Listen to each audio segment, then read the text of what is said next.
नमस्कार दोस्तों, मैं विक्रांत चौधरी एसके बुक्स के यूट्यूब चैनल पर आपका स्वागत करता हूं। आज के इस वीडियो में हम बात करेंगे आर्मी अग्निवीर जीडी भर्ती परीक्षा के बारे में। आज के इस वीडियो में हम प्रैक्टिस पेपर सेट करेंगे, किस प्रकार के आपके क्वेश्चन पूछे जाते हैं। आपके एग्जाम में 50 क्वेश्चन पूछे जाते हैं, जिसमें 15 क्वेश्चन आपके जीके से पूछे जाते हैं, 15 क्वेश्चन साइंस से पूछे जाते हैं, 15 क्वेश्चन आपसे मैथ से पूछे जाते हैं और 5 क्वेश्चन आपसे रीजनिंग से पूछे जाते हैं। कंप्लीट 50 क्वेश्चन पूछे जाते हैं। साथ ही इस एग्जाम को क्रैक करने के लिए एसके बुक्स द्वारा जो बुक लॉन्च की गई है उनके बारे में आपको डिटेल में बता देता हूं। ये सभी बुक्स आपको एसके बुक्स पब्लिकेशन की मिलने वाली है। फर्स्ट की बात करें तो ये अग्निवीर भारतीय थल सेना जीडी भर्ती परीक्षा के लिए स्पेशल गाइड तैयार की गई है। इस गाइड के अंदर आपको क्या क्या मैटर मिलने वाला है वो मैं आपको डिटेल में बता देता हूं। इस गाइड के अंदर आपका कंप्लीट सिलेबस जो आपका सामान्य विज्ञान, मैथ, रीजनिंग और जीके कंप्लीट जो सिलेबस आता है इसके अंदर कवर किया गया है। साथ ही इसके अंदर आपको सभी विषयों में थ्योरी के साथ साथ आपको अभ्यास के लिए प्रश्न भी उपलब्ध करवा रखे हैं। अभ्यास प्रश्नों को इसके अंदर टॉपिक वाइज डाल रखा है। साथ ही मूल विधि के साथ आपको इसमें शॉर्टकट ट्रिक्स भी देखने को मिलने वाली मैथ और रीजनिंग की, और कठिन प्रश्नों का इसमें हल भी दे रखा है। साथ ही इस पुस्तक में आपको क्यूआर कोड मिलेगा। आप क्यूआर कोड अपने मोबाइल से स्कैन करें और आप ऑनलाइन वीडियो सॉल्यूशन भी देख सकते हैं। इसके अलावा बात करें हम तो अग्निवीर आर्मी सामान्य ज्ञान वस्तुनिष्ठ प्रकार की ये बुक है। इस बुक को हमने इस प्रकार से तैयार किया गया है क्योंकि आर्मी के पेपर में ज़्यादातर जीके के जो क्वेश्चन हैं उनका एक स्तर होता है, और इसलिए हमने आर्मी के एग्जाम में पूछे गए क्वेश्चंस का समावेश इस बुक के अंदर किया गया है, और सभी प्रश्नों की आपको इसमें व्याख्या भी देखने को मिलने वाली है। ये जो बुक है ये GD, office assistant, technical, nursing, veterinary, tradesman, महिला पुलिस और टेरिटोरियल आर्मी भर्ती परीक्षा के लिए आपके लिए उपयोगी साबित होने वाली है। साथ ही हम बात करें अभ्यास पेपर सेट की तो इसके अंदर आपको 50 पेपर्स मिलने वाले हैं। ये जो 50 पेपर तैयार किए हैं ये पिछले 10 वर्षों की परीक्षाओं पर आधारित हैं, और इसके अंदर आपको कठिन प्रश्नों का हल भी देखने को मिलेगा। इसकी जो भाषा है वो स्पष्ट व सरल है और 100% सॉल्यूशन के साथ इसको बनाया गया है। साथ ही इसके अंदर भी आपको क्यूआर कोड मिलेगा। आप हर पेपर के ऊपर क्यूआर कोड मिलेगा। आप क्यूआर कोड अपने मोबाइल से स्कैन करें और हर एक पेपर के हर एक क्वेश्चंस का आप ऑनलाइन वीडियो सॉल्यूशन भी देख सकते हैं। ये बुक्स आप अपने नज़दीकी बुक स्टोर से भी प्राप्त कर सकते हैं और ऑनलाइन भी परचेज कर सकते हैं। ऑनलाइन परचेज करने के लिए इसका लिंक आपको नीचे डिस्क्रिप्शन बॉक्स में मिल जाएगा। शुरुआत करते हैं सबसे पहले हम सामान्य ज्ञान के क्वेश्चंस के साथ में, किस प्रकार के क्वेश्चन आपके एग्जाम में पूछे जाते हैं। पहला सवाल देखते हैं आज का। माउंट एवरेस्ट किस देश में पड़ता है? ए है भारत, बी है नेपाल, सी है बांग्लादेश और डी है चीन। तो माउंट एवरेस्ट जो है वो किस में पड़ता है? नेपाल में। और ये नेपाल में इसको सागरमाथा के नाम से जानते हैं। और जो माउंट एवरेस्ट है ये विश्व का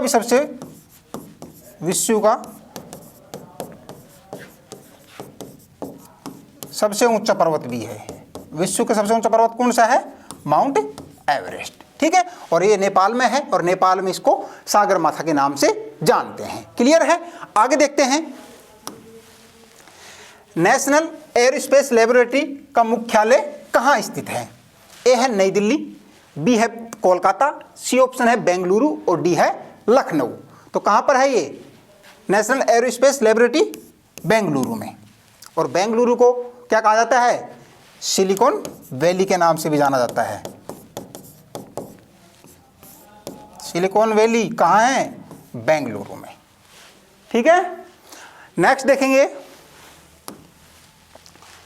वाटरलू कहाँ स्थित है?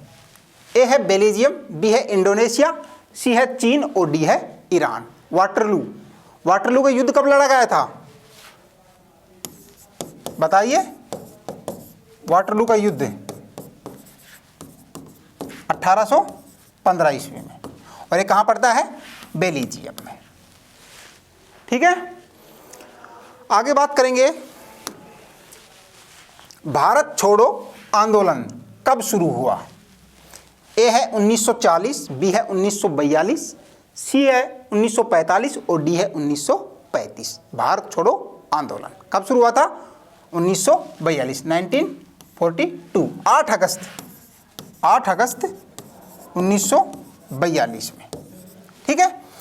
और इस आंदोलन के दौरान महात्मा गांधी जी का जो फेमस नारा था, कौन सा था? करो या मरो, करो या मरो। किसने दिया था? गांधी जी ने। ठीक है। इसी आंदोलन के दौरान गांधी जी ने करो या मरो मरो का नारा दिया था और ये जो आंदोलन है ये 8 अगस्त 1942 को शुरू हुआ था। ठीक है। आगे बात करेंगे, अमीर खुसरो किस सम्राट के दरबार में कवि थे? ए है अकबर, बी ऑप्शन है बहादुर शाह, सी है अलाउद्दीन खिलजी और डी है विक्रमादित्य। अमीर खुसरो कव्वाली का जनक, कव्वाली का जनक कहा जाता है इनको। किसको? अमीर खुसरो को। और ये किस सम्राट के दरबार में कवि थे? अलाउद्दीन खिलजी के। ठीक है। आगे बात करेंगे, कावेरी नदी किन दो राज्यों के बीच में है? ए है गुजरात महाराष्ट्र, बी है केरल कर्नाटक, सी है कर्नाटक तमिलनाडु और डी है केरल ओडिशा। बताइए, कर्नाटक है तमिलनाडु। और इसका उद्गम की बात करें हम तो ताला कावेरी से। कहाँ से? ताला कावेरी कर्नाटक से इसका उद्गम होता है और ये कर्नाटक तमिलनाडु के बीच में स्थित है। ठीक है। आगे देखेंगे, भीम का पूरा नाम पूछा गया है। भीम का PHIM, भीम। ऑप्शन देखते हैं, ए है Bharat interface for money, B है Bharat high interface money, C है बिल इंटरफेस फॉर मनी या डी है इनमें से कोई नहीं। भीम भारत इंटरफेस मनी। ठीक है। इसके माध्यम से हम वित्तीय लेन देन करते हैं। एक ऐप है भीम के नाम से। ठीक है। तो इसका फुल फॉर्म क्या पूछा गया है? भीम का भारत इंटरफेस फॉर मनी इसका राइट आंसर होगा। क्लियर। आगे देखेंगे, जामा मस्जिद पूछा गया है, किसने बनवाई? ए है शाहजहां, बी है बहादुर शाह, सी है जहांगीर और डी है औरंगजेब। तो जामा मस्जिद किसने बनवाई थी? शाहजहां ने। क्लियर है। अंबेडकर जी का एक सिद्धांत क्या था? ऑप्शन देखते हैं, ए है आत्मसम्मान, बी है गुलाम शासन, सी है जाति का अभाव और डी है इनमें से कोई नहीं। अंबेडकर जी का क्या सिद्धांत था? जाति का अभाव। ठीक है। आगे बात करेंगे, अविस्मरणीय साहित्यिक चरित्र स्वामी किसने बनाया था? ए है मुल्क राज आनंद, बी है हरिवंश राय बच्चन, सी है R.K. नारायण और डी है विक्रम सेठ। बताइए, स्वामी R.K. नारायण जी। क्लियर। आगे बात करेंगे, सुप्रीम कोर्ट के न्यायाधीशों की नियुक्ति कौन करता है? ए है प्रधानमंत्री, बी है रक्षा मंत्री, सी है राष्ट्रपति और डी है विदेश मंत्री। सुप्रीम कोर्ट के न्यायाधीश की नियुक्ति कौन करता है? राष्ट्रपति। सुप्रीम कोर्ट की बात की जाए तो जनवरी 1950 में इसकी स्थापना हुई और उस समय जो इसके न्यायाधीशों की संख्या थी वो 7+1 यानी कि 7 तो न्यायाधीश और एक जो होता था वो मुख्य न्यायाधीश होता था। जो प्रथम मुख्य न्यायाधीश थे वो कौन थे? H.J. कानिया। H.J. कानिया साहब। ठीक है। प्रथम मुख्य न्यायाधीश। वर्तमान की बात करें हम तो वर्तमान में कितने हैं? 33+1 यानी कि कितने हैं? 34। और वर्तमान में मुख्य न्यायाधीश है वो कौन है? संजीव खन्ना साहब। संजीव खन्ना वर्तमान में है ना। 33+1 अब ये मुख्य न्यायाधीश के साथ में 34 न्यायाधीश होते हैं सुप्रीम कोर्ट में। ठीक है। 33 अन्य न्यायाधीश और एक जो होता है वो मुख्य न्यायाधीश होता है। और वर्तमान में भारत का जो मुख्य न्यायाधीश है वो कौन है? संजीव खन्ना जी। क्लियर है। आगे बात करते हैं, भारत का सर्वोच्च न्यायालय रिक्त स्थान में स्थित है? ए है नई दिल्ली, बी है लखनऊ, सी है कोलकाता और डी है मुंबई। तो कहाँ है बताइए? Delhi. Supreme court, SC supreme court एक ही है, दिल्ली में। ठीक है, आगे बात करेंगे। उपराष्ट्रपति बनने के लिए न्यूनतम आयु सीमा कितनी होती है? उपराष्ट्रपति बनने के लिए ए है 25 वर्ष, बी है 30 वर्ष, सी है 35 वर्ष और डी है 21 वर्ष। तो उपराष्ट्रपति बनने के लिए न्यूनतम जो आयु निर्धारित की गई है वो कितनी की गई है? 35 ईयर्स। उपराष्ट्रपति के साथ साथ हम बात करें राष्ट्रपति, उपराष्ट्रपति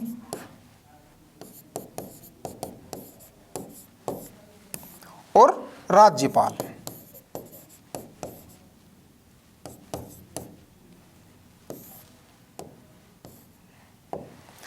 ठीक है, इन तीनों की जो आयु निर्धारित की गई है वो कितनी की गई है? 35 वर्ष न्यूनतम आयु।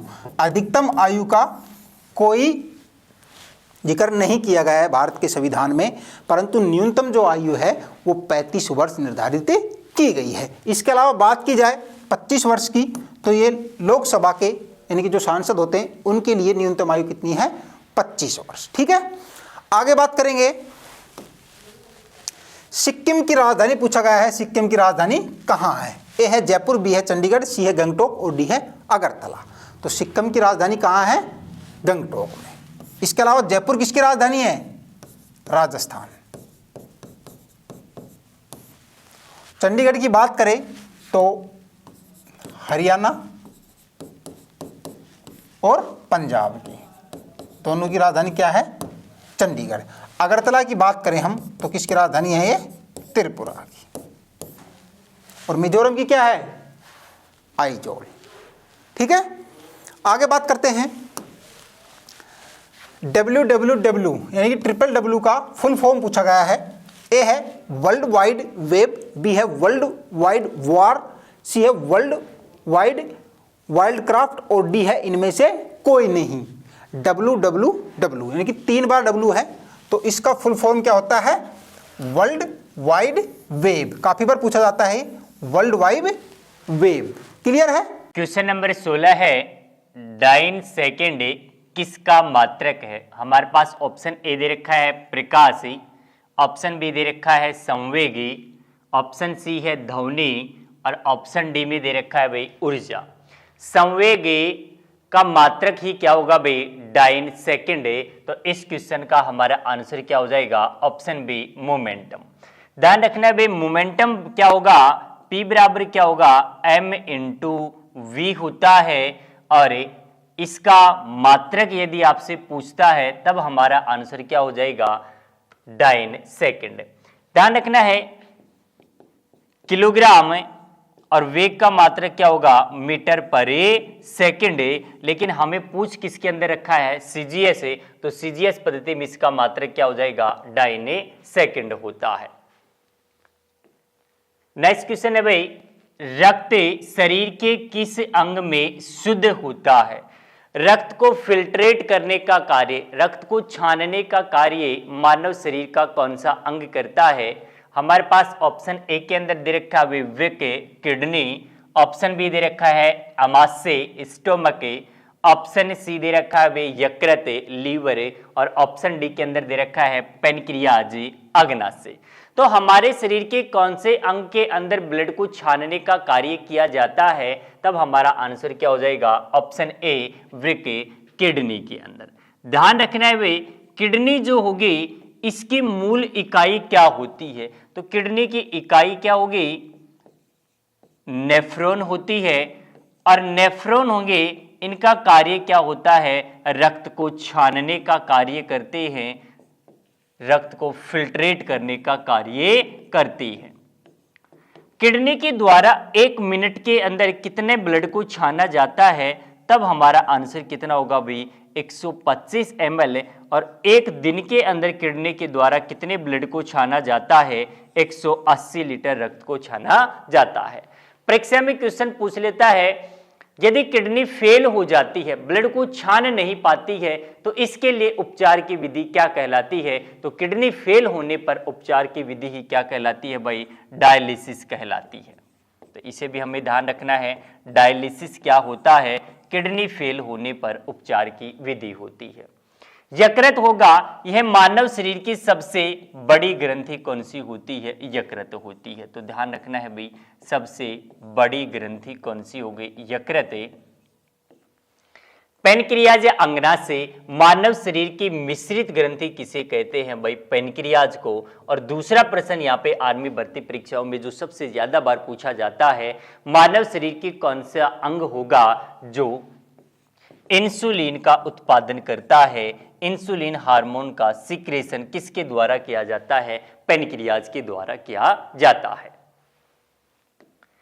क्वेश्चन नंबर 18 है, मछली श्वसन किसके द्वारा करती है? यानी मछली होगा, इसका रेस्पिरेटरी ऑर्गन कौन सा होता है? श्वसन अंग कौन सा होता है? हमारे पास ऑप्शन ए के अंदर दे रखा है बी गलफड़ों, गिल से, ऑप्शन बी दे रखा है नाक, ऑप्शन सी दे रखा भी चमड़ी, और ऑप्शन डी दे रखा है मुंह से। मछली जो होगा, इसका रेस्पिरेटरी ऑर्गन कौन सा होता है? तब इसका हमारा आंसर क्या हो जाएगा? ऑप्शन ए गिल्स या गलफड़े होते हैं।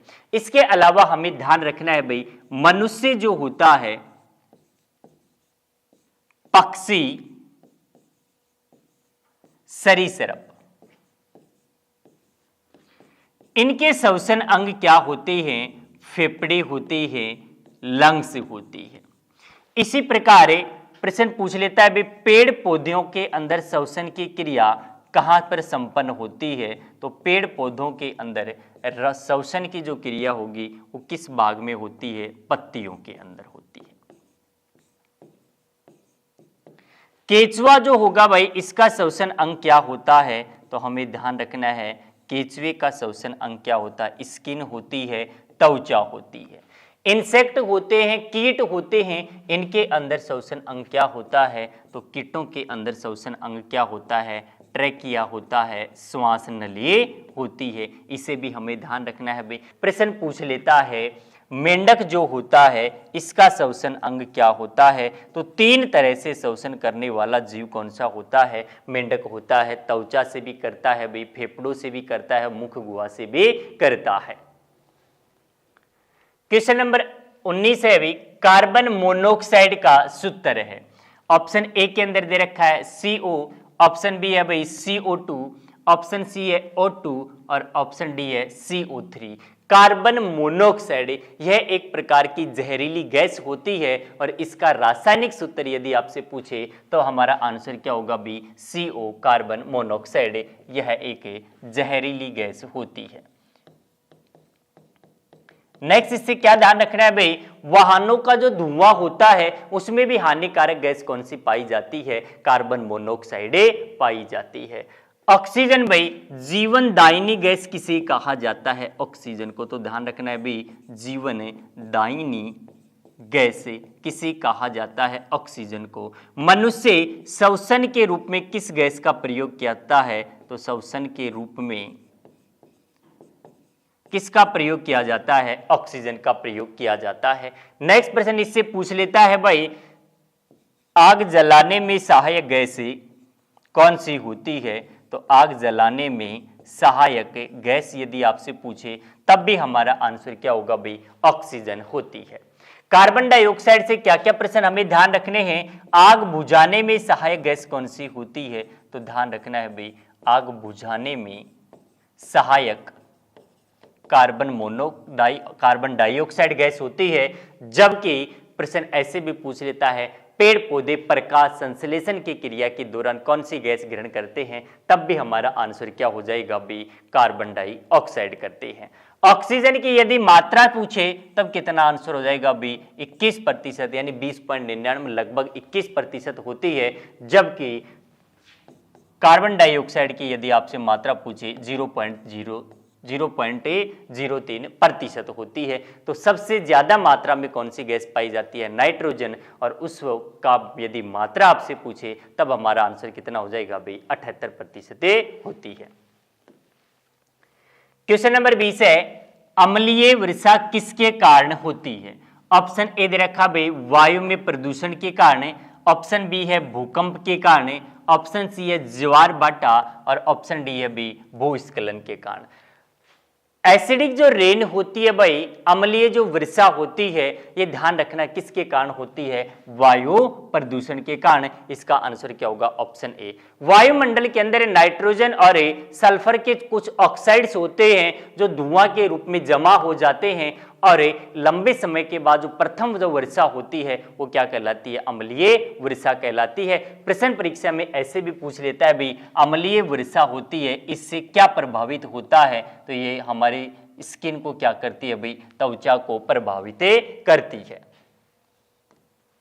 क्वेश्चन नंबर 21 है विद्युत धारा किसके प्रभावित होती है?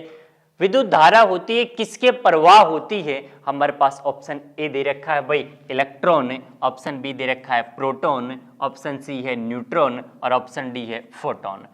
विद्युत धारा ध्यान रखना है भाई फ्लो ऑफ इलेक्ट्रॉन या इलेक्ट्रॉन का जो प्रवाह होती है वही क्या कहलाती है? विद्युत धारा कहलाती है। तो इसका आंसर क्या हो जाएगा? Option A. प्रश्न ऐसे भी पूछ लेता है भाई चार्ज से, तो ध्यान रखना है भाई इलेक्ट्रॉन के ऊपर चार्ज कैसा होता है? नेगेटिव होता है, जबकि प्रोटॉन के ऊपर यदि आपसे चार्ज पूछे तो कैसा होता है? पॉजिटिव होता है। और ये जो न्यूट्रॉन होते हैं इनके ऊपर चार्ज नहीं होता है, ये आवेश, ध्यान रखना है इनके ऊपर किसी प्रकार का कोई चार्ज नहीं होता है, नील होगा भाई।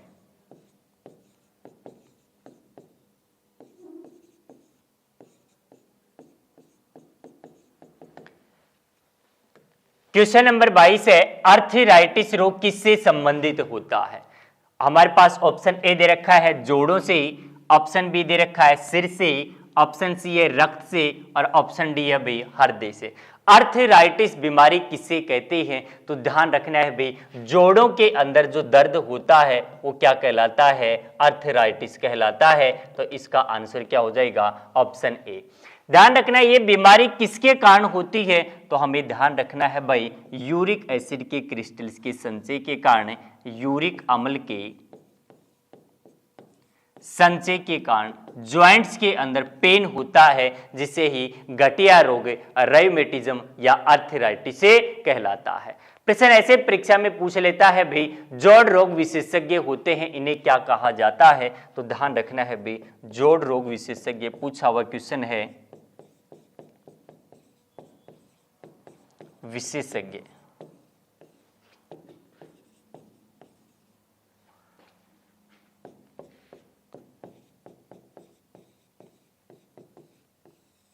ऑर्थ्रोलॉजिस्ट जोड़ रोग विशेषज्ञ होते हैं और जोड़ों का अध्ययन क्या कहलाता है भी? ऑर्थ्रोलॉजी कहलाता है। नेक्स्ट क्वेश्चन नंबर 23 है भाई अमीबा में जनन विधि क्या होती है? तो ध्यान रखना है भाई अमीबा किस विधि के द्वारा जनन करते हैं? ऑप्शन ए दे रखा है द्विविखंडन, ऑप्शन बी है बहुविखंडन, ऑप्शन सी है मुकुलन और ऑप्शन डी है इनमें से कोई नहीं।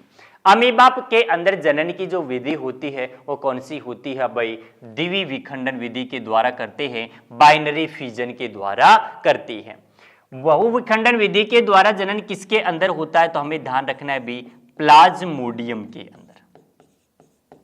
मलेरिया का जो परजीवी होता है प्लाज्मोडियम में, उसके अंदर प्रजनन किस विधि के द्वारा होता है? बहुविखंडन विधि के द्वारा होता है।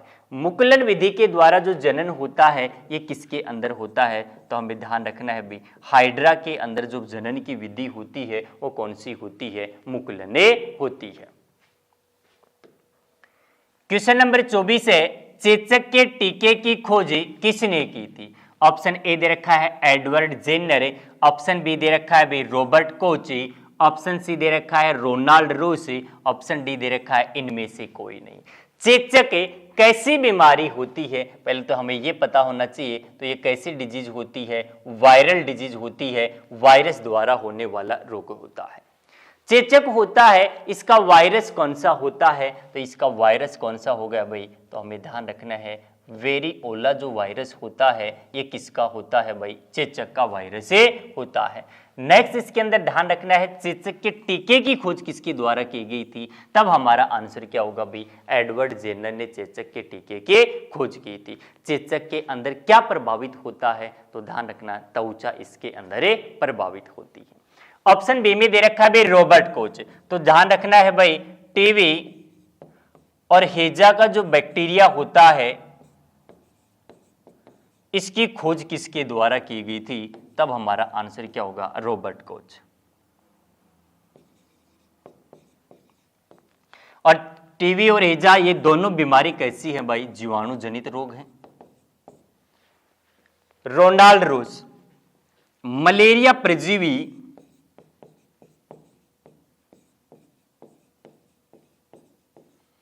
के जीवन चक्र के बारे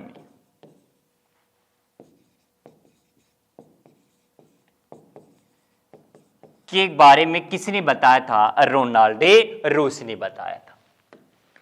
नेक्स्ट क्वेश्चन है भाई आंखों से संबंधित विटामिन है, ऑप्शन ए दे रखा है विटामिन ए, ऑप्शन बी है भाई विटामिन बी, ऑप्शन सी है विटामिन सी और ऑप्शन डी है विटामिन डी। आंखों के लिए सबसे अच्छा विटामिन कौन सा होता है, आंखों के लिए लाभदायक विटामिन कौन सा है, तब हमारा आंसर क्या होगा भाई, विटामिन ए होता है, यह आंखों के लिए लाभदायक विटामिन होता है। विटामिन ए की कमी से आंखों से संबंधित बीमारी हमें ध्यान रखनी है, कौन सी होती है भाई, रतौंधी होती है, नाइट ब्लाइंडनेस होता है, और दूसरी से ध्यान रखना है कौन सी हो जाएगी, जीरोफ्थेल्मिया होती है। इसके अलावा क्रेटोमलेशिया,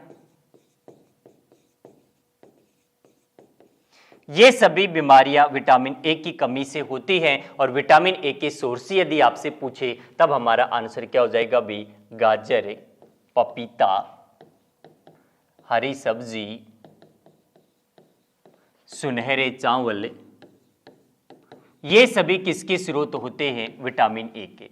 विटामिन बी की कमी से बीमारी यदि पूछे आपसे तब आंसर हमारा क्या हो जाएगा बी, बेरी बेरी, और विटामिन डी की कमी से यदि पूछता तब हमारा आंसर क्या होता, रिकेट्स, किसकी कमी से होता है, विटामिन डी की कमी से, और ये किस में होता है भाई, बच्चों के अंदर होता है।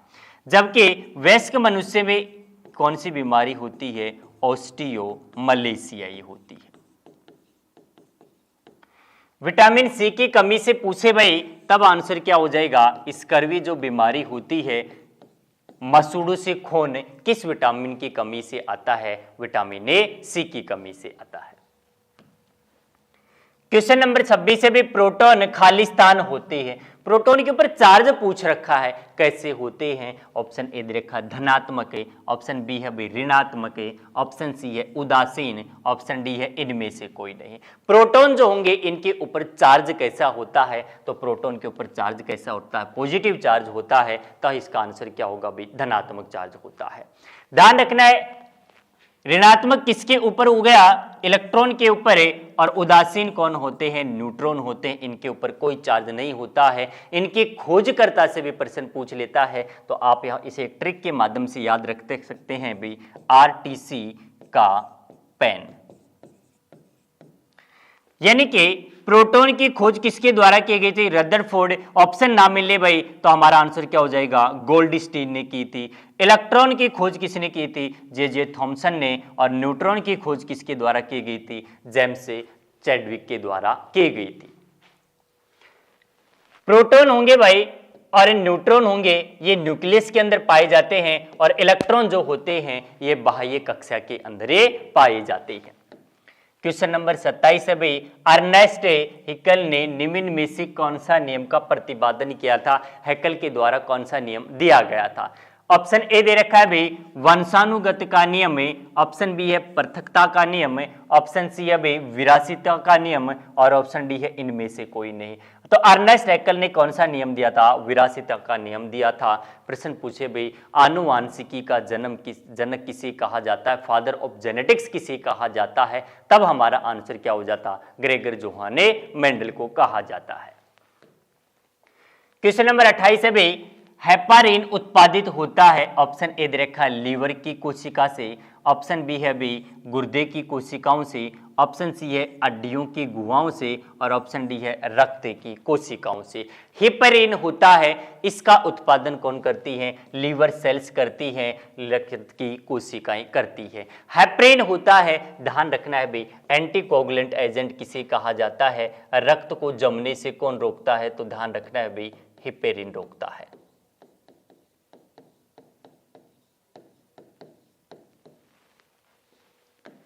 क्वेश्चन नंबर 29 है, सभी जीवित कोशिका की प्लाज्मा मेम्ब्रेन होती है। ध्यान रखना है, ऑप्शन ए दे रखा है अर्धपारगम में, ऑप्शन बी है अपारगम में, ऑप्शन सी है पारगम में, ऑप्शन डी है भी चयनात्मक पारगम में। ध्यान रखना है, कोशिका झिल्ली प्लाज्मा मेम्ब्रेन किसकी बनी हुई होती है? ये तो ये बनी तो किसकी होगी भाई? वसा प्लस प्रोटीन की, यानी कि फास्फोलिपिड की बनी हुई होती है। इसकी प्रकृति नेचर कैसी होती है? ये सेमी परमेबल सेलेक्टिव होती है, अर्धपारगम्य चयनात्मक होती है। तो इसका आंसर क्या होगा भाई? अर्धपारगम्य होती है। कोशिका झिल्ली का फ्लूइड मोजेक मॉडल किसके द्वारा दिया गया था? तो हमें ध्यान रखना है, इसका फ्लूइड मोजेक मॉडल किसके द्वारा दिया गया था? सिंगर व निकोलसन के द्वारा दिया गया था। इसे भी हमें ध्यान रखना है। क्वेश्चन नंबर 30 है भाई, निम्न में से कौन सा जलजन्य रोग नहीं है? जल जनित नहीं होने वाला डिजीज कौन सा है? ऑप्शन ए दे रखा है पेचिस, ऑप्शन बी में भी हेजा, ऑप्शन सी है टाइफाइड और ऑप्शन डी दे रखा है मलेरिया। तो इसका आंसर क्या होगा भाई? मलेरिया होती है, ये जल जनित रोग नहीं होता है। मलेरिया ध्यान रखना है, इसका परजीवी परीक्षा में पूछता है, तो मलेरिया का परजीवी कौन सा होता है? प्लाज्मोडियम होता है। तो इसे भी हमें ध्यान रखना है, परजीवी का नाम क्या होगा अभी? प्लाज्मोडियम। मलेरिया जो परजीवी होता है, नेक्स्ट इसके अंदर प्लाज्मोडियम के अलावा ध्यान रखना है अभी, इसके जीवन चक्र की खोज किसके द्वारा की गई थी? रोनाल्डे रोस के द्वारा की गई थी। मलेरिया की जो दवा होती है वो कौन सी होती है? कुनेन होती है। और ध्यान रखना है अभी, कुनेन ये किससे प्राप्त की जाती है? सिनकोना वृक्ष की छाल से प्राप्त की जाती है, सिनकोना वृक्ष की छाल से प्राप्त की जाती है। हेजा होगा भाई, ये कैसी बीमारी होती है? जीवाणु जनित रोग होता है। हेजे का जीवाणु यदि आपसे पूछे तब हमारा आंसर क्या होगा भाई? विब्रियो कोलेरा होती है। इसके लिए ORS का घोल दिया जाता है, ओरल रिहाइड्रेशन सॉल्यूशन या साल्ट होता है, जिसे जीवन रक्षक घोल भी कहा जाता है।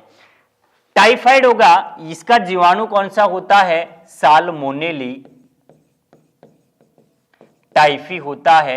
परीक्षा में जो क्वेश्चन इससे बार बार प्रश्न पूछा जाता है वो इसके अंदर प्रभावित होने वाला अंग पूछते हैं, तो इसके अंदर क्या प्रभावित होती है? आंत प्रभावित होती है। और इसके लिए टेस्ट कौन सा किया जाता है? तब हमारा आंसर क्या होगा भाई? इसका टेस्ट कौन सा होता है? Widal test. किसके लिए किया जाता है? टाइफाइड के लिए किया जाता है। क्वेश्चन नंबर 31, इसमें क्या दिया हुआ है आपको? यदि एक त्रिभुज की भुजाएं A, B और C हो तो क्षेत्रफल कितना होगा? तो त्रिभुज का क्षेत्रफल अपन निकालते हैं। अगर जब आपके पास भुजाएं अलग अलग दी हो तो उसमें लगाते हैं पर हीरो का सूत्र। तो हीरो का सूत्र क्या होता है? S रूट में S into S minus A, S minus B और S minus C। A B C क्या है? त्रिभुज की भुजाएं। और पहले अपन S क्या निकालते हैं? अर्ध परिमाप इसका निकालते हैं, ठीक है। तो यहाँ पे ये क्या है? S, S minus A, S minus B, S minus C। इसको क्या बोलते हैं अपन? हीरो का सूत्र। हीरो के सूत्र से निकालते हैं, ठीक है। तो आपका क्या हो गया? Option number A is correct answer, ठीक है। नेक्स्ट क्वेश्चन आपका क्वेश्चन नंबर 32। ये क्या दिया हुआ है? साइन 30 डिग्री का मान निकालो। तो साइन 30 डिग्री आपको पता है ये क्या होता है? आपके पास हाफ होता है, ठीक है। वो सारणी होती है, उसमें डायरेक्टली आपको मान याद करने की जरूरत पड़ती है। और बाकी आप वैसे भी अगर आप इसका निकालना भी चाहेंगे तो साइन 30 पूरा इसकी एक टेबल बनेगी। पहले 0 का निकलेगा साइन 0 0, फिर 30 हाफ, फिर 45 का 1/√2, 60 का √3/2 और 90 का 1। इस टाइप से इसका मान बढ़ता जाता है, ठीक है। तो साइन 30 डिग्री क्या हो गया? Option number B is correct answer. Next आपका 33, एक टीवी 7500 रुपये में खरीदा और 10,000 रुपये में बेच दिया। टीवी पर कितना लाभ और हानि हुआ? तो 7500 रुपये में तो उसने खरीदा, 10,000 रुपये में बेच दिया, तो उसको होगा लाभ। ठीक है, तो लाभ कितना होगा वो अपन निकाल लेते हैं। प्रॉफिट उसको कितना हुआ, SP माइनस CP। ठीक है, 2500 रुपये का हो गया प्रॉफिट। अब अपने को निकालना है प्रॉफिट प्रतिशत, है ना। प्रॉफिट प्रतिशत कैसे निकालते हैं, लाभ जो हो गया, लाभ हमेशा किस में निकलेगा, क्रय मूल्य पर। ठीक है,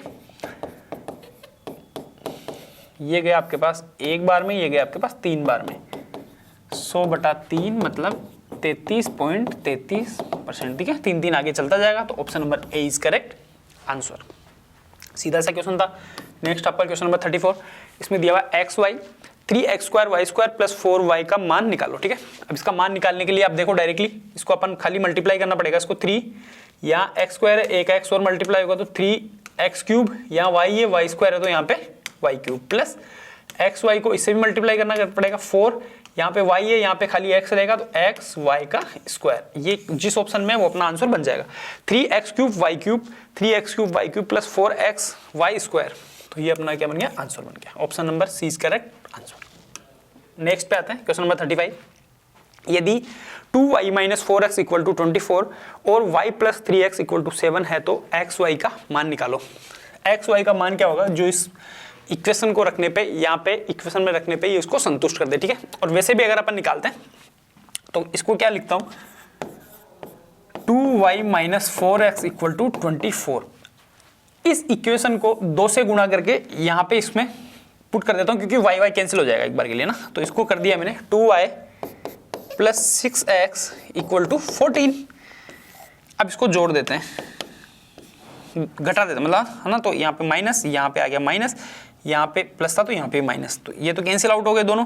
यहाँ पे क्या आ गया, माइनस का 10x इक्वल टू यहाँ पे क्या आ गया 10। ठीक है, तो यहाँ पे आपके पास x इक्वल टू क्या आ गया, माइनस का 1। देखो x इक्वल टू -1 कहाँ है, यहाँ है, तो ये अपना ऑप्शन बन गया। बाकी अगर x इक्वल टू -1 इसमें वैल्यू पुट करते हैं अपन 2y प्लस 4, क्योंकि माइनस था, ये -4 इक्वल टू यहाँ पे आ गया आपके पास 24, तो यहाँ पे आ गया 2y इक्वल टू 20, तो y इक्वल टू क्या आ गया आपके पास 10।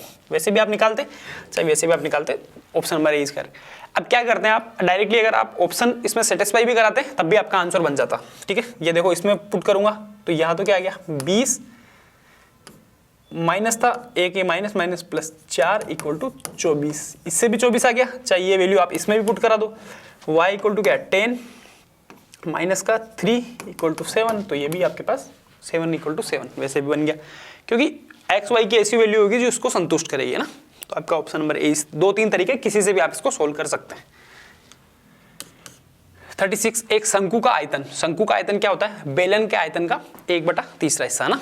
तो 1/3 πr²h, क्योंकि बेलन का होता है πr²h, तो 1/3 हिस्सा होता है, तो 1/3 πr²h। ये आपको याद रहना चाहिए। नेक्स्ट आपका 37, 6 आदमी 10 दिन में 150 रुपये कमाते हैं तो 8 आदमी 7 दिन में कितने रुपए कमाएंगे। ये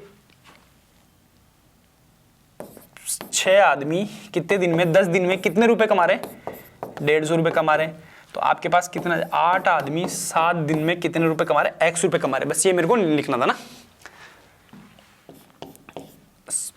कार्य और समय का ना। तो इसको अपन सोल्व कर लेते हैं। ये 0 से 0 कैंसिल आउट हो गया। अब देखो यहाँ पे मैं x की वैल्यू लिख देता हूँ, कितने रुपए कमाएंगे। ये आ जाएगा आपके पास 8 × 7 × 15 अपॉन 6, यही बचा आपके पास।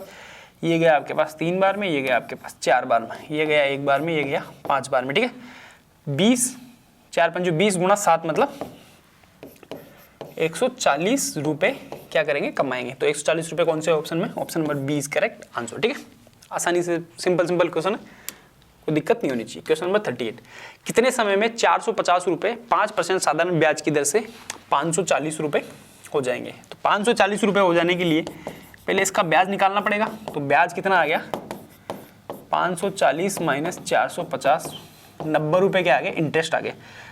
अपने को पता है सिंपल इंटरेस्ट क्या होता है, P × T × R/100 ये होता है। तो ऐसा ही कितना है आपके पास, 90 बराबर मूलधन कितना है आपके पास, 450 गुणा दर कितनी है, 5 टाइम आपको निकालना है बटावा 100। ठीक है, ये गया एक बार में, ये गया आपके पास 9 18 27 9 14 36 9 5 45, 5 बार में गया, ठीक है। तो अब आप टाइम निकालेंगे, t बराबर क्या आ जाएगा आपके पास 100/25, ये इधर जाएगा 5 आम 25, तो क्या आ गया 4। यहाँ पे पास कितना जाएगा, 4 सालों में क्या हो जाएंगे ये 450 रुपये 540 रुपये हो जाएंगे, ठीक है। तो option number C is correct answer. Next आपका क्वेश्चन नंबर 39, यदि लोग 2x = 3 है तो आपको निकालनी है x की वैल्यू। तो x की वैल्यू आपको निकालने के लिए आपको क्या करना पड़ेगा, लोग 2x = 3 है। अब आपको प्रॉपर्टी पता होनी चाहिए लोग की, लोग a की पावर b = c है ना यहाँ पे, तो आप क्या लिखेंगे b = a की पावर c, ये आपके पास प्रॉपर्टी पता होनी चाहिए। तो यहाँ पे आप क्या लिखेंगे इसको, x = 2 की पावर 3, ये जो है यहाँ पे ही रहता है, ये जो इधर इस तरफ वाला पावर में आ जाता है, ठीक है। तो x = 8, कौन सा ऑप्शन है, option number D is correct answer. Next आपका 40 नंबर क्वेश्चन, किसी स्कूल में 55% बच्चे लड़के हैं तथा कुल 675 लड़कियां हैं, तो लड़कों की संख्या क्या करो, याद करो ना। 55% उसमें क्या है लड़के, तो लड़कियां कितनी हो जाएगी, लड़कियों का परसेंट कितना हो गया आपके पास 45%। 45 भाई 55% है तो 45% लड़कियां बचेगी, तो आपको कितनी लड़कियां दी हुई है 675, ठीक है। अपने को क्या निकालना, लड़कों की संख्या, तो लड़के कितने हैं 55%, तो आपके पास 45% इसके बराबर है, तो 55% किसके बराबर हो जाएंगे 55, बस ये तो अपने को निकालना है। तो ये 9 बार में गया, ये गया आपके पास 11 बार में, ठीक है। अब आप इसको निकालेंगे, इसको अपन 3 से डिवाइड करते हैं, 3 बार में ये गया आपके पास 2 2 और 5, ठीक है। 5 7 8 9, एक बार और 3 बार में गया, 7 बार में 21 1 15, 5 बार में, ठीक है। इसको आप निकालेंगे तो ये आ जाएगा 11 5 55, 5 8 77 82, 825 क्या हो जाएंगे लड़कों की संख्या, ठीक है। तो option number B is correct answer. आसानी से निकाल सकते हैं, 55% बच्चे लड़के थे, 55% की वैल्यू निकालनी है, 45% की आपको 675 के बराबर दी हुई है, बस यही अपने को निकालना था। 41 3 6 9 6 6 4 इकाई सैकड़ा हजार 10,000 लाख 3,69,664 का वर्गमूल निकालो। इसका क्या निकालना है 369,664 का क्या निकालना है वर्गमूल निकालना है, 1/2 पावर, ठीक है। इसको ऐसे लिख सकता हूँ। अब आप मेरे को बताओ एंड में जो 4 है किसको 2 बार मल्टीप्लाई करने पे 4 आएगा, 6 × 6 तो 6 आता है, तो लास्ट में 6 आना ही नहीं चाहिए, दोनों खत्म हो गए। अब क्या है 8 × 8 64 होता है, तो 4 आएगा लास्ट में, तो 8 तो होना चाहिए। अब आप मेरे को बताओ अगर 600 का मैं स्क्वायर निकालूं तो 600 का स्क्वायर कितना होगा, 600 × 600 36 1 2 3 4 3,60,000 और 700 का निकालूं 700 × 700 तो ये हो जाएगा 4,49,000 होता ना, 7 7 49 4,90,000। अब देखो 3600 से इसके बाद में ही आ जाएगा, अपने पास कितना है 3600 है और फिर 9,664 बड़ा हुआ है। अगर 700 के ऊपर जाऊंगा, ये तो 708 है, तो 4,90,000 तो ये हो जाएगा, तो ये भी अपना ऑप्शन नहीं बनेगा और 608 अपना क्या बन जाएगा ऑप्शन। ये खाली देखने मात्र से गुणा भाग करने थोड़ी बैठेंगे, अपने को ऑप्शन डिस्कार्ड करना है। यहाँ पे था 8 64 आ रहा है, तो 64 अपने पास बन गया, क्योंकि एक 0 और था 64 आएगा, इससे भी आएगा, इससे 36 आएगा, इससे भी 36 आएगा। 36 यहाँ था नहीं, मैंने दोनों कैंसिल कर दिए। अब मैंने दिमाग लगाया, ये 49,100 4 लाख पे ऊपर 4,90,000 पे चला जाता है, ये आपके पास 3 लाख पे रहता है, तो फिर ये जो बड़ा हुआ ये 8 के हिसाब से बढ़ जाएगा, तो इसका आपके पास क्या हो जाएगा 608 की पावर 2 1/2 ये निकालेंगे तो आपके पास आंसर बन जाएगा 608, ठीक है। नेक्स्ट आपके पास 42, यदि 6 8 5 7 x एवं 4 का समांतर माध्य 7 है तो x का मान निकालो। तो यहाँ पे क्या हो जाएगा, समांतर माध्य क्या होता है 6 8 + 5 + 7 + x + 4। इस x को लेना जरूरी है, इसको भूल मत जाना क्योंकि फिर काउंटिंग में आएगा, ठीक है। 1 2 3 4 5 6 1 2 3 4 5 6, ठीक है। ये आपको कितना दिया हुआ है 7 दिया हुआ है, ठीक है। अब इसको अपन सोल्व करेंगे, 8 6 14 19 26 26 और 4 30 30 + x = 7 × 42। तो यहाँ से आपके पास x = क्या आ जाएगा 42 माइनस 30 बराबर 12। तो 12 कौन सा ऑप्शन आपके? Option number A is correct answer. ठीक है, राशियों का योग बटा राशियों की संख्या से मैंने इसको निकाल दिया। नेक्स्ट आपका 43, 64, 96, 112 और 72 का एलसीएम लसा निकालना। एलसीएम आपको क्या निकालना? फाइंड करना है। ठीक है, तो आप मेरे को बताओ 64 170 में भाग जाता है क्या? नहीं जाता, खत्म हो गया। 64 का 180 नहीं जाता, क्योंकि एलसीएम क्या होता है? ऐसी संख्या जिसमें इस चारों का क्या होना चाहिए? भाग जाना चाहिए पूरा पूरा। ठीक है, अब आप देखो ये इसको 10 से मल्टीप्लाई करेंगे तो यहाँ आएगा इंटू 10, यहाँ आएगा 1120। अब 1120 में 112 जोड़ेंगे तो 1192 थोड़ी आएगा, ये 92, तो ये भी खत्म हो गया। ये आ जाएगा आपके पास आंसर 4032। चाहे इसको आप फैक्टर मेथड से भी आप निकालेंगे तो वही आएगा 96 72। अब इसको क्या करना है? आप इसके फैक्टर करके आपको निकालना है, फिर उनको सबको आपको गुणा करना पड़ेगा। इसमें बहुत टाइम लग जाएगा, अपने को सोचना है जल्दी, कितना जल्दी कैसे क्वेश्चन होता है। देखो 170 180 में इनका भी भाग नहीं जा रहा, इसका किसी का भी इनका भाग जा नहीं रहा, तो ये तो अपना एलसीएम हो नहीं सकता, क्योंकि एलसीएम ऐसी संख्या होनी चाहिए, वह छोटी से छोटी ऐसी संख्या जिसमें सबका पूरा पूरा भाग चला जाए। ठीक है, इसमें क्या करते हैं, जो सबसे बड़ी संख्या होती है ना उसको आप मल्टीप्लाई करते जाओ। सबसे पहले तो उनमें सब में उसका भाग देके देखो, नहीं जा रहा तो उस संख्या के मल्टीपल ही क्या होगा? अपना एलसीएम होगा। इसको एक बार में करा तो नहीं है, 2 बार में करा तो इससे भी बड़ा इससे भी बड़ा, तो ये दोनों खत्म हो गए। 10 बार में कर रहा हूं तो ये आ रहा है। अब 11 बार में करूंगा तो 1192 से ऊपर चला जाएगा, तो ये भी खत्म हो गया, तो आपका एलसीएम बन जाएगा 4032। ठीक है, ऐसे आप इसको निकाल सकते हैं। नेक्स्ट आपका 44, एक चतुर्भुज में 3 कोण 100 डिग्री 48 डिग्री और 92 डिग्री है, तो चौथा कोण निकालो। तो आपको पता है चतुर्भुज के चारों कोणों का योग कितना होता है?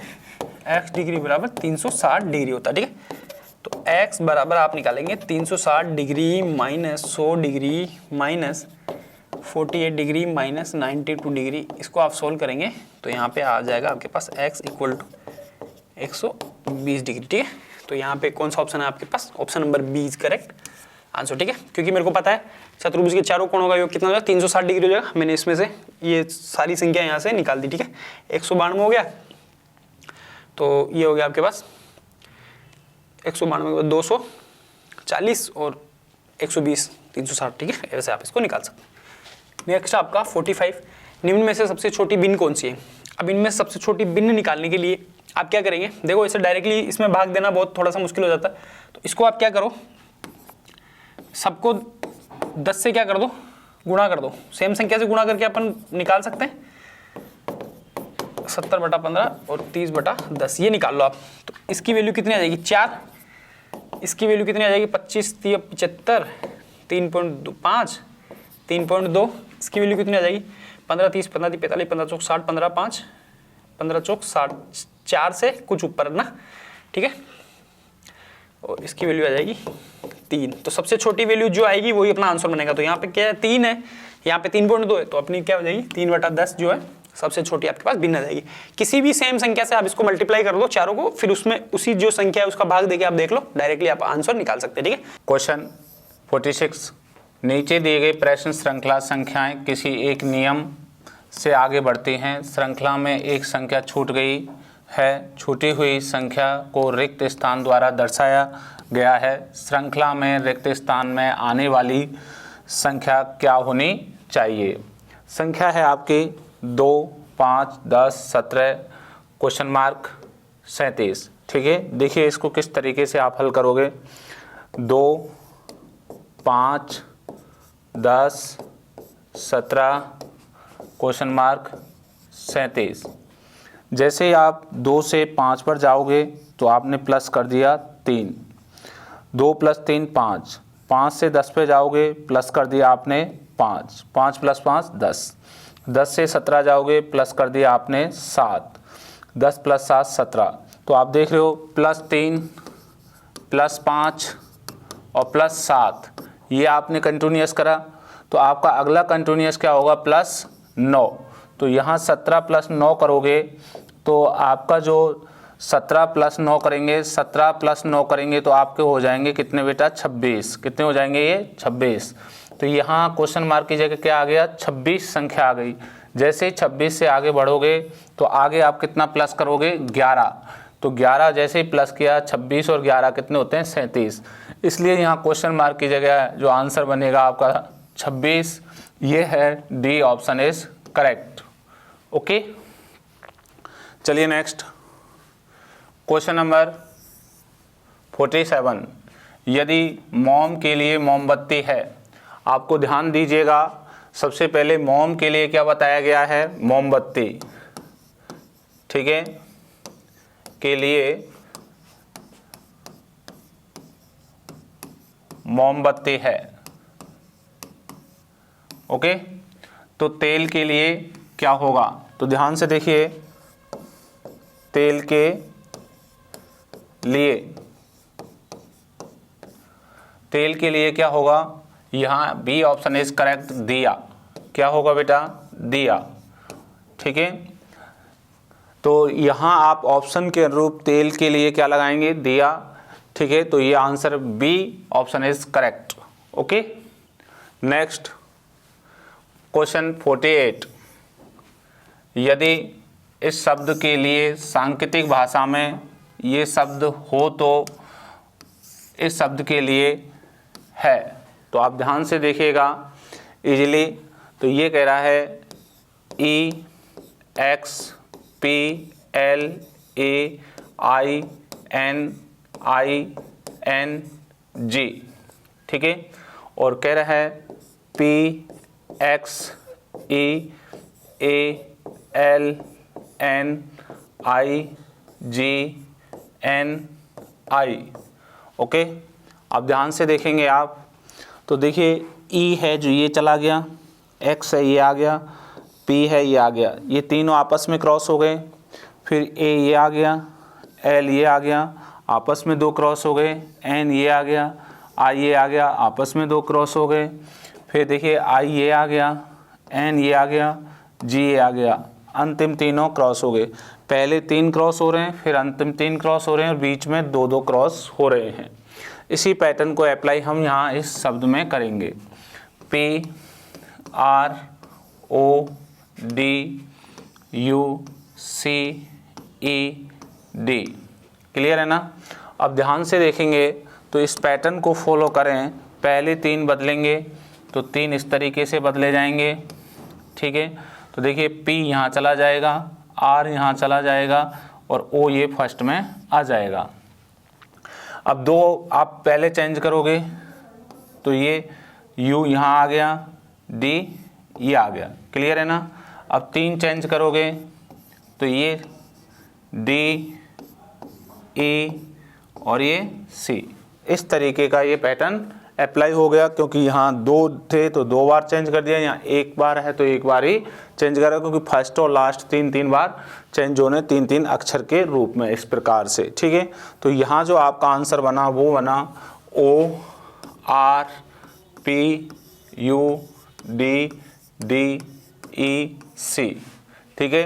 तो ये आंसर है O R P U नहीं है तो ये ऑप्शन गलत, ये P P O गलत हो गया, O R P U D D E C option is correct. ये C आपका बिल्कुल सही है।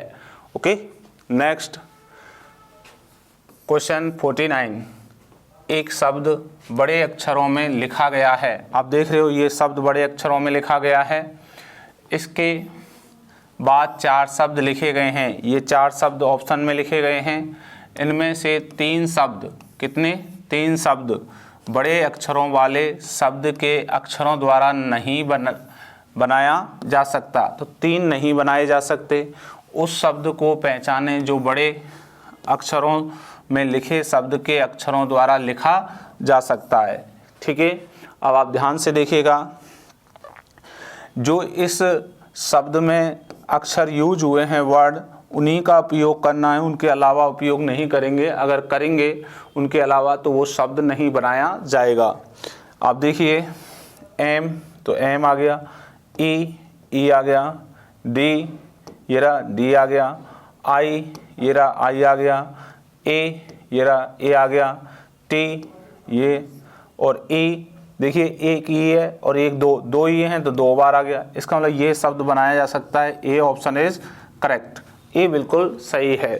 अब आगे देखें आप तो देखिए बी में एम आ गया, ये ई आ गया, डी आ गया, आई आ गया, सी आ गया, आई। अब देखो आई एक बार है यहाँ कितनी बार है, एक बार। यहाँ कितनी बार आ गया, 2 बार आ गया, इसलिए ये नहीं बनाया जा सकता। स्वयं से अधिक आ जाए तो नहीं बनाया जा सकता। यहाँ देखिए इस शब्द में ये वर्ण नहीं है यू, इसलिए ये नहीं बनाया जा सकता। आगे यहाँ देखेंगे तो यहाँ जो आपका ये जो आंसर है आर है, ठीक है, ई है, एम है, आई है, ठीक है, एन है, डी है और ई है। अब देखिए यहाँ आपका ये शब्द यहाँ लिखेगा आर है, यहाँ पे ध्यान रखना ये आर है, यहाँ एक और तो 2 आर आ गए। यहाँ पे कितने आर हैं, 1 आर है, यहाँ कितने हो गए, 2 आर, इसलिए ये नहीं बनाया जा सकता। तो ये नहीं बनाया जा सकता, ये भी नहीं बनाया जा सकता। तो कौन सा आंसर सही है, ए ऑप्शन इज करेक्ट, बिल्कुल ए आपका सही है। ओके, तो इस तरीके से आप अपना आंसर दे सकते हैं। 3 शब्द नहीं बनाए जा सकते एक, तो 49 का जो आंसर है ए ऑप्शन इज करेक्ट। ठीक है, चलिए नेक्स्ट क्वेश्चन 50। रामदेव अपने घर से दक्षिण में 40 मीटर चलने के बाद, तो देखिए रामदेव है जो सबसे पहले यहाँ से ये घर है, ठीक है, और यहाँ से शुरू करता है रामदेव, ठीक है। तो रामदेव शुरू कर रहा है, ये ध्यान से देखिए, ये दक्षिण में चल रहा है, कितना चला गया, 40 मीटर, ठीक है। फिर बाएं मुड़कर 10 मीटर चलता है, फिर बाएं मुड़ेगा तो इधर इसका बायां होगा और ये कितना चला गया, 10 मीटर, ठीक है। और फिर अपने घर की ओर चलता है, फिर अपने घर की ओर चलता है। तो ध्यान से देखिए, यहाँ ये प्लस का साइन बनाया तो घर की ओर ऐसे जाएगा ये, ठीक है, इधर ही है ना घर, तो घर की ओर चलता है।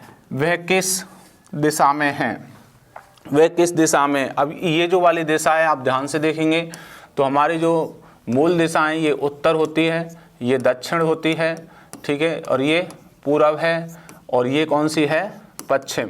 तो ये ध्यान रखें, तो इसके बीच वाली जो दिशा होगी वो होगी उत्तर पश्चिम। कौन सी होगी, उत्तर पश्चिम। तो ये वाली जो दिशा है वह है उत्तर पश्चिम। तो ए ऑप्शन इज करेक्ट, ए बिल्कुल आपका सही है, ध्यान रखें। और फिर वह अपने घर की ओर चलता है, यहाँ से घर की ओर तो यूं ही चलेगा, ठीक है। वह किस दिशा में जा रहा है, ये वाली कौन सी दिशा हो गई, उत्तर पश्चिम, इसलिए ए आंसर बिल्कुल आपका करेक्ट है। ओके।